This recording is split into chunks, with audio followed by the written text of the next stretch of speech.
नमस्कार, कैसे हैं आप लोग। आज हम लोग ग्रेजुएशन पार्ट 3 पेपर 7 जो ऑनर्स पेपर से है, हम कुछ टॉपिक पे हम लोग चर्चा करेंगे। सहसंबंध शोध एवं सहसंबंध शोध तथा प्रयोगात्मक शोध में अंतर।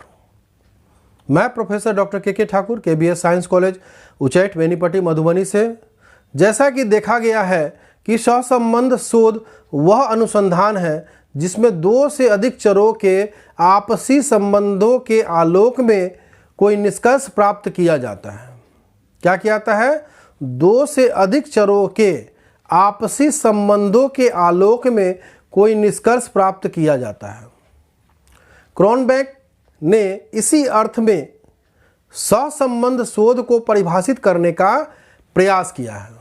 उन्होंने कहा है कि इस प्रकार के शोध के अंतर्गत चरों के संबंधों को निर्धारित किया जाता है, उसके अनुकूल आवश्यक निष्कर्ष प्राप्त किए जाते हैं। वान डेलन के अनुसार सहसंबंध प्रविधियों के व्यवहार यह निश्चित करने के लिए किए जाते हैं जो दो चर किस सीमा तक संबंधित है, अर्थात एक कारण में होने वाले परिवर्तन किस हद तक दूसरे कारण में परिवर्तन लाते हैं। उपर्युक्त परिभाषा से स्पष्ट हो जाता है कि सहसंबंध शोध के अंतर्गत दो चरों के बीच सहसंबंध को निर्धारित किया जाता है। पता लगाया जाता है कि दोनों चरों या कारकों के बीच धनात्मक संबंध है, ऋणात्मक संबंध है अथवा शून्य संबंध है। जैसे माना कि शोधकर्ता अपने अध्ययन में यह देखना चाहता है कि बुद्ध तथा सृजनात्मकता में किस तरह का सहसंबंध है। इसके लिए शोधकर्ता कुछ निश्चित संख्या में प्रयोज्यों की बुद्धि तथा सृजनात्मकता की जांच मानक परीक्षणों के आधार पर उसके कोई निश्चित निष्कर्ष प्राप्त कर सकता है। जैसे 100 छात्रों की बुद्धि तथा सृजनात्मकता योग्यता की जांच क्रमशः मोहसिन वाचिक परीक्षण तथा वाकर मेहंदी सृजनात्मकता परीक्षण के द्वारा ही की जा सकती है और निष्कर्ष प्राप्त किया जा सकता है कि इन दोनों के बीच धनात्मक संबंध होता है। यह भी निष्कर्ष प्राप्त हो सकता है कि वह धनात्मक संबंध न तो अधिक कुछ होता है और न अधिक निम्न होता है, बल्कि मध्य होता है। इसमें निम्नलिखित निम्न उल्लेखनीय है। दो चरों के बीच, पहला है दो चरों के बीच r जब प्लस 1.00 होता है तो उसे पूर्ण धनात्मक संबंध कहते हैं। क्या होता है? जब दो चरों के बीच संबंध यानी कि r जब प्लस 1.00 होता है तो उसे पूर्ण धनात्मक संबंध कहते हैं। इसका अर्थ यह है कि दोनों में समान मात्रा में वृद्धि या ह्रास होता है। दो चरों के बीच का संबंध -1.00 होता है तो इसे पूर्ण ऋणात्मक संबंध कहते हैं। इसका अर्थ यह है कि जिस अनुपात में एक चर में वृद्धि होती है उसी मात्रा या अनुपात में दूसरे चरण में ह्रास होता है। जब दोनों चरों में कोई भी संबंध नहीं होता है तो 0.00 उसे कहते हैं।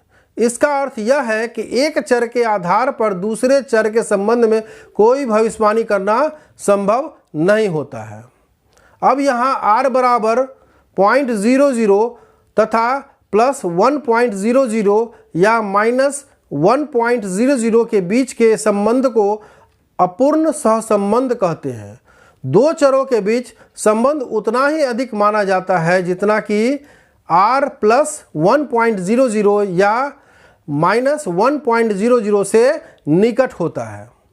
सहसंबंध वस्तुतः प्रतिशत नहीं है, जैसे 25 का अर्थ 25% नहीं है और इसीलिए इसे 0.50 का आधार माना जा सकता है। सहसंबंध गुणांक की मात्रा का विचलन लगभग इसके वर्ग के बराबर होता है, जैसे 0.70 से 0.50 के 2 गुना सहसंबंध का बोध होता है, क्योंकि 0.70 स्क्वायर बराबर 49 या 50 है। सहसंबंध के प्लस या माइनस चिन्ह के बदल जाने पर परिणामों की व्याख्या बदल जाए यह आवश्यक नहीं है। नेक्स्ट पॉइंट है, प्राप्त संबंध R वस्तुतः सार्थक है या नहीं, इसको निर्धारित करने के लिए कुछ सांख्यिकीय विधियों की आवश्यकता होती है। प्रतिदर्श का आकार जितना ही बड़ा होता है, सहसंबंध के सार्थक होने की संभावना उतनी ही अधिक होती है। सहसंबंध शोध तथा प्रयोगात्मक शोध में अंतर। अब हम लोग देखेंगे सहसंबंध शोध तथा प्रयोगात्मक शोध में अंतर।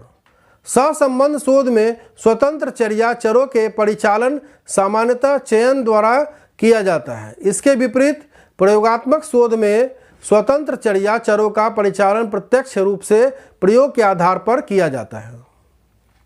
सहसंबंध शोध के लिए नियंत्रण आवश्यक नहीं है। यह शोध और नियंत्रित एवं स्वाभाविक परिस्थिति में किया जाता है। इसके विपरीत प्रयोगात्मक शोध के लिए नियंत्रित बहुत आवश्यक है। यह शोध सदा अनियंत्रित परिस्थितियों में ही किया जाता है। सहसंबंध शोध में स्वतंत्र चर तथा आश्रित चर के बीच कारण कार्य संबंध स्थापित करना संभव नहीं हो पाता है, परंतु प्रयोगात्मक शोध में यह संभव हो जाता है। नियंत्रण के अभाव के कारण सहसंबंधी शोध के आधार पर प्राप्त परिणाम अधिक विश्वसनीय नहीं हो पाता है। दूसरे और नियंत्रण के उपलब्ध होने के कारण प्रयोगात्मक शोध के आधार पर प्राप्त परिणाम और अधिक विश्वसनीय होता है। सहसंबंध शोध में परिशुद्धता कम और लचीलापन अधिक पाया जाता है। इसके विपरीत प्रयोगात्मक शोध में लचीलापन कम किंतु परिशुद्धता अधिक पाई जाती है। अब हम इस टॉपिक को यहीं समाप्त करेंगे। किसी प्रकार का डाउट हो तो कमेंट बॉक्स में लिखें, उसका वीडियो जरूर मिलेगा। लाइक, शेयर और सब्सक्राइब जरूर करें और बेल आइकन को भी ऑन कर दें कि किसी प्रकार का वीडियो हो जो डायरेक्ट आपको नोटिफिकेशन के द्वारा मालूम और पता चल जाएगा। धन्यवाद।